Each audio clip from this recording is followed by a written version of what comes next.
Alright, let's talk about Pinocchio, the wildest puppet-to-boy journey that makes you question everything about parenting, truth-telling, and why anyone would ever trust a cricket. You think this is a sweet story about a wooden kid wanting to be real? Oh, it's sweet alright, like a sugar rush right before the chaos hits. So, we start with Geppetto, this lonely old dude who carves a puppet out of wood because, why not? Apparently, Tinder wasn't a thing back then, so he's like, let me just build a sun.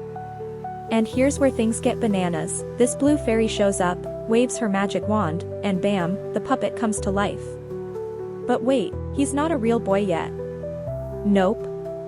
He has to prove himself brave, truthful, and unselfish to earn that upgrade. Basically, Geppetto just got hit with a 30-day trial version of a child. Oh, and let's not forget Jiminy Cricket. This guy gets hired as Pinocchio's conscience, but honestly? Worst hire ever. He spends half the story failing to stop Pinocchio from doing dumb stuff. Imagine your moral compass just shrugging like, what can you do? Now, here's where things take a turn. Pinocchio, fresh out of the workshop, is like, school? Nah, I'm good, and immediately falls for every scam artist in the book. First, he meets honest John and Gideon, a fox and a cat who sell him on this whole fame and fortune gig. Next thing you know, he's in Stromboli's puppet show, dancing around like TikTok's hottest trend. Sounds fun until he realizes Stromboli's basically a mafia boss who locks him in a cage. But wait, it gets worse. The blue fairy shows up to save him, but not before Pinocchio starts lying. And here's the twist, every time he lies, his nose grows. So now, not only is he a wooden boy with bad decision-making skills, but he's also a walking lie detector. Can you imagine the chaos if adults had this feature? Anyway, Pinocchio escapes Stromboli only to get roped into the next disaster, Pleasure Island. This place is like a Vegas for kids, no rules, all fun. But here's the catch, the kids who go there turn into donkeys. Literal donkeys.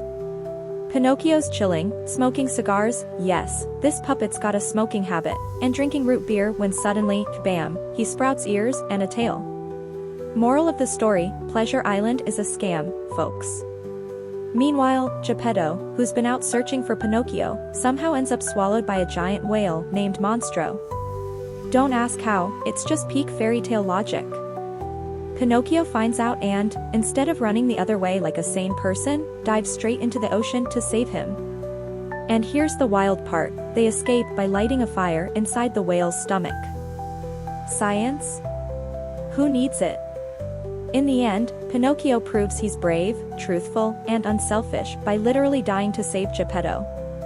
But don't worry, this is Disney. The blue fairy shows up, works her magic, and turns him into a real boy.